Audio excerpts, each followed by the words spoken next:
Hey everybody, Jason Burmis here, and I wanted to do another video on this Bilderberg insider, this author, this historian, that I did a video on earlier in the week. Why? Because Bilderberg 2019 is on the way, and I think it's very important to at least get the public mindset of some of these people into the arena, because although they are largely dismissive of a lot of the things that are out there, the quote-unquote conspiracy theories, this guy's at least willing to talk about those networks and at length. And when I did this video, I ended up being contacted by Aaron Dykes of TruthStream Media, a friend of mine, somebody I worked with in the past. Great guy. Him and Melissa love their stuff over at TruthStream. Obviously, if you're not subscribed, please do. But if you're subscribed to this channel, I assume you also know about them. So he talks to me, and I tell him who this is, and he goes and checks it out. And he's like, oh, the Rothschild historian. Now, I knew that this guy that I was referring to, Neil Ferguson, was an author. I didn't know much about him. I read a little bit. Seemed pretty pro-war, pro-establishment. Again, gave some nuggets in the little clip I gave, but didn't realize he was actually a Rothschild historian on top of being part of the Hoover Institute. And this is the cover of his latest book, The Tower and the Square, Networks and Power from Freemasons to Facebook. That's what we're going to be focusing on. But he is also the author of The House of Rothschild, Money's Profits. And I think there are 2 volumes of that right now. I'm not sure if there's a third, but it's very extensive stuff. So, without further ado, I want to get into Neil Ferguson and the opening of his introduction into this book by Brian Lamb because, again, largely dismissive, but I think he has some pretty intelligent things to say too. Neil Ferguson, in your new book, you open up with this sentence: the suspicion grows that the world is controlled by powerful and exclusive networks. The bankers, the establishment, the system, the Jews, the Freemasons, the Illuminati, nearly all that is written in this vein is rubbish. What are you getting at here? What's the point? Let's stop right there before we let him talk. So, that's how he opens the book. At least he says not everything in this vein is rubbish. I'm going to let him speak for himself here. But remember, this is an elitist. This is a Bilderberg member, an insider. And we're also going to talk about how he got into those networks. Obviously, you kind of have to work hard, even being in an upper crust or upper echelon upbringing. And he's from Scotland. He doesn't really describe exactly, where his parents come from, but he gets in there through Oxford, but that's later. So that's how he opens the book. Basically, a lot of the quote-unquote big secret society conspiracy theories out there, but let's hear what he has to say. There's a whole genre, let's just call it conspiracy theory, out there. Some of it's in the bookshops, more of it is online, and you'll find it if you just type in any of those names as a search item, the Illuminati. If you type in the Illuminati, you'll be taken into a wonderful world of conspiracy theory in which a secret organization dating back to the 1770s controls the world, controls the Federal Reserve, controls the Trump administration. And there are all kinds of variations on this theme. I've been writing about social networks much of my career. I wrote a book about the Rothschild bank or banks. Let's stop that right there before he gets there. Now, we can't deny that the Illuminati was a real network, and neither does he. Now, when he brings in controlling the Trump administration, let's be honest. At this point in popular culture, the Illuminati has almost become a joke. And yet, there are these undertones of occultism in high society in our culture everywhere. But now it's gotten to the point where it's celebrated openly in pop culture, especially music, hip-hop, rock culture, right? We even saw Taco Bell commercials in the last couple of years kind of celebrating the Illuminati. It has become that mainline. I would liken it to the fact that we saw an explosion in the 80s and 90s into UFO and gray alien lore. So I'm not saying that, the Illuminati doesn't exist in some form today. That's a possibility. But more than likely, the networks that set that up, do they still exist in the same manner? I don't know that they do. Do they still have power generationally? You look at the names and the houses that these people come from. Yes, of course they still have power. They are still interconnected. Controlled by one of the most successful Jewish banking families of the 19th century.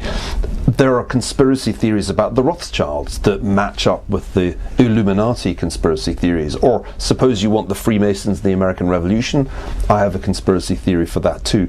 Let's stop it there. Now, I want to focus in on the Rothschilds just for a moment. Okay, remember, this guy wrote the book on money's profits. There's no doubt these guys are the money changers, the main players in banking to this day. Yes, there are other players, but to deny that the Rothschilds invented the modern economic banking system would be foolish. I mean, I would assume that his books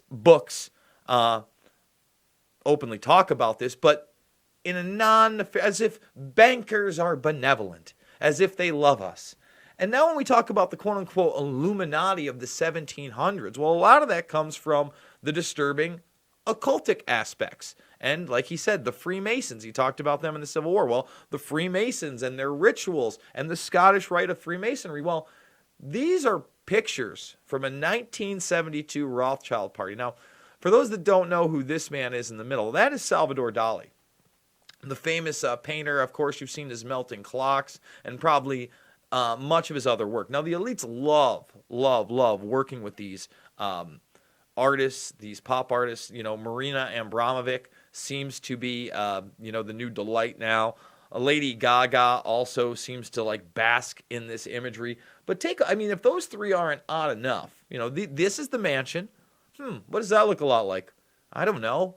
Maybe the one in Eyes Wide Shut where Stanley Kubrick, who was an obvious insider with these people, was trying to tell us something. In fact, I believe, I don't want to get it in there, but was it? Yes, that's right. That's right. It was filmed here. So it was actually filmed right there. So you have the antlers, the horns, you have the suits. Later on, you're going to see the men in top hats. Oh, again, very Dali-esque, but you do see the top hats here. Gee, I wonder why people think that there might be something else going on. Look at how the help is dressed. Okay? Really bizarre stuff. Again, a lot of antler symbolism. Anybody familiar with masonry knows a lot about the white gloves, the suits. That's all there. So we are seeing at these parties that the Rothschilds are throwing in the 70s, not the 1700s. This type of oddness, this type of weirdness. Does that look like something that's normal to you? Does that look like something that shouldn't be questioned? Does that look like something that's benevolent? Now, again, I do think, we're going to go back to the video in a minute, but I do think that there are a lot of bullshitters out there. I'm not going to name anybody. I'm not here to hate. I'm not here to call people out, but let's be honest. Even the biggest names in quote-unquote alternative media sensationalize things. The Bohemian Grove, for instance, huge amount of occultic symbolism in there, but has some of it been overblown? Yes. Might there be darker things going on there? Well, I would encourage people to read the Franklin cover-up and the Franklin scandal that allege, yes, maybe there are some darker things going there. Remember, that didn't just start out as an owl statue. That was actually a large Buddha back in the day, and they were dressing up in druidic robes back then. So a lot of this stuff does seem to have an older, pagan-esque, occultic connection to it, these societies. We cannot deny that. But we also can't deny that people that are out there that want to take everything from MK Ultra to Bohemian Grove to the Montauk Project, to time travel, to space aliens, to moon and Mars bases with, child slavery. That's a lot of bullshit, guys. And that's what we're going to call out. We are going to call out that's not how networks work. Now, is there some weird stuff out there? Yeah. Oh, yeah. Do some of these people actually do these occultic rituals? Yeah, They do. Do some of these people actually abuse children? Yeah, they do. And we cover that stuff. But we never tell you that we have some kind of, well, by we, I mean, usually it's me, and obviously I work with Luke, but any organization I've worked with or any film I've worked with other people on, I make sure that, these are checked. This isn't some kind of sensationalized nonsense. So right here, he's going to actually concede a bit in a moment that, yeah, these networks do exist and they do need to actually be looked at. The interesting thing about this genre, which is very popular and to which a great many Americans subscribe in one form or another, is that none of it is written by professional historians. It's a kind of genre that looks like history and usually involves some historical narrative, but it's nearly always detached from any scholarship. There's fake history as well as fake news, and most conspiracy theory history is fake history. This makes it very difficult for the professional historian to write about these subjects. I mean, who wants to write about the Illuminati if most that is already out there is crazy stuff? And let's just stop now. Now, here's a part that I don't love. Well, I'm sorry, sir, I didn't go to Oxford. I'm not among the elite scholars out there. I think at times I'm a damn good researcher. I actually go through the documents. I go through what's publicly available. I use my discernment, my brain. I use association of words. Now, I get there are a lot of people out there putting a lot of nonsense out there. But again, when fake news is equated with fake history, think about those buzzwords.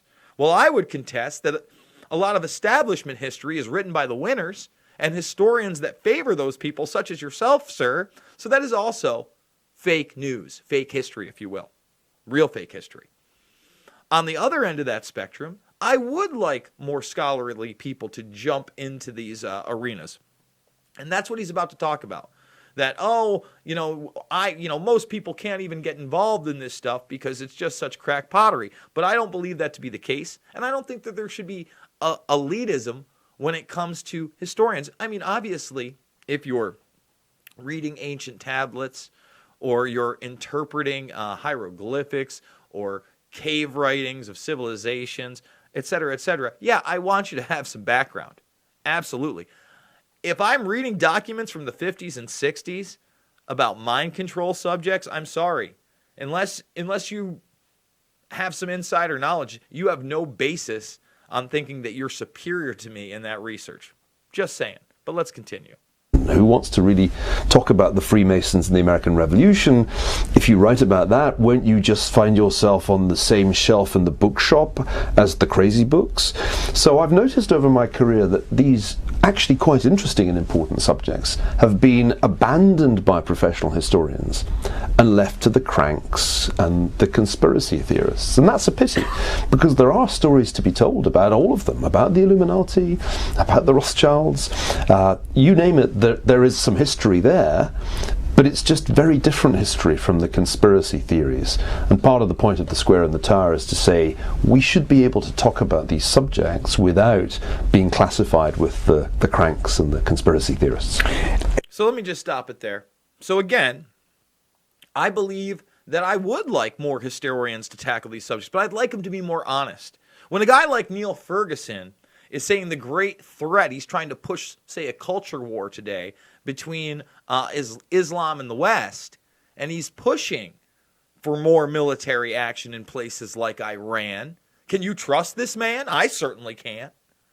I understand that cultures are different, but we're now in a war on quote-unquote terror that never seems to end, only seems to expand. We elected a guy that, he talks about being an outsider, but then you look at his inside, his actual swamp monsters in the administration that are far from draining it.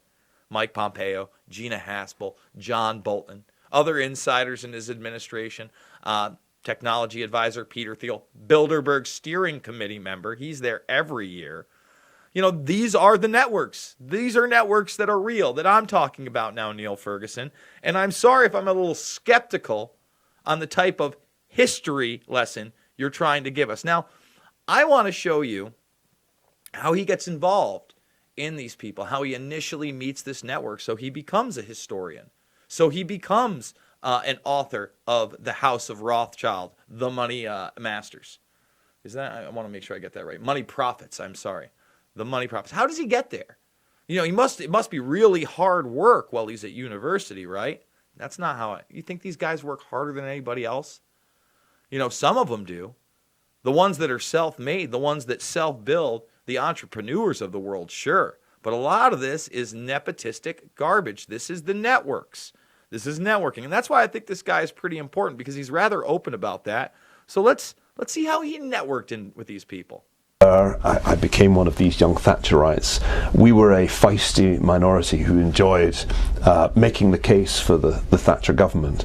So I had a certain political education at Oxford as well as an academic education. And Oxford, being Oxford, unlike American universities, there's only one exam, it's at the end, finals, everything hinges on that. What you do in the preceding years is kind of up to you. I didn't go to many lectures, in fact I went to hardly any lectures. I did learn to play the double bass. Went to hardly any lectured at his time in Oxford, one of the most prestigious universities in the world. One of the places that literally breeds the leaders of today and tomorrow. But he didn't do much. He learned to play the bass. What else you do, huh? You just kind of hang out? I dabbled in student journalism. I found that I couldn't act. I tried pretty much everything except sport and found that I wasn't really that good at any of the things other than writing history essays. So in the final phase, in the final year, I reverted back to being a historian just in time. When you're talking about networks in your book, Oxford is a network, Magdalen College, I would assume, is a network. Absolutely. There are some 35 colleges or more at Oxford. What does it mean for you that you were at Magdalen College inside Oxford, as far as networking? Absolutely. To go to Oxford and to go to one of the most prestigious college, Magdalen, is to be admitted into the network of the British elite. So there it is. See? Look at that. Well, didn't go to a lot of lectures, but in Oxford, I was at the most prestigious of the universities on top of being, you know, at the world-famous Oxford University. I was there with the British elites, and that's where you network. And he says a lot of revealing things here. Right there. The contemporaries that you meet will include future leaders, who will include future editors. There's a sense in which Britain is still, as it has been for centuries, run by people who went to Oxford and Cambridge. You go to the Oxford Union, which is the debating... Centuries. Not decades. Centuries. And remember, this is a guy writing about the Rothschilds. Centuries. Society. What you're really seeing is students preparing for the House of Commons, practicing, getting the hang of standing at the dispatch box. And some of my near contemporaries have gone on to great things. Rather to my own incredulity, Boris Johnson is now the Foreign Secretary. That's not something I would have predicted back then. It's probably something that he would have predicted. So I think Oxford admits you to the network that is sometimes called the establishment, that still to a surprising extent runs Britain. Stop it there. Talks about Oxford being the young establishment, admits you in, says that they are still running Britain. Talked about the House of Commons, the government there. All right, and he's going to expand upon that because it's not just government, baby. I didn't really appreciate that at the time, I think. I only retrospectively appreciate the extent to which that was admission into a very important network that extends into politics, that extends into the media, and that extends into business. Think about that. Now, remember, the media is really supposed to be the fourth estate. It's supposed to be keeping people honest. It's supposed to be investigating business and politics. However, the establishment is all together. They all come up. Now, if your buddy goes to Oxford and you're the editor of a paper and he's in the House of Commons, you think you might run some positive stories? Maybe you're in business together. After all, the business people come out of Oxford as well in that British establishment. So this just shows you how collusion begins at a very young age in their teens and early 20s, okay? And that from that point onwards in your life, without even necessarily being aware of it, when you meet somebody at a cocktail party in London, a transaction occurs which goes like this. Oh, did you go to Oxford? Oh, which college? When were you there? Do you know X? Oh yes, I know Y. Now, people who haven't been admitted to that network can't play that game. It's the central activity of social networks, exchanging information and building a connection that then has utility in the present. Because of course, if you and I went to Magdalen, we have a set of common experiences, and that builds a kind of trust. So the chances are that any future transaction that we embark on or project that we decide to do together will be based on that underlying mutual understanding. That's how social networks work.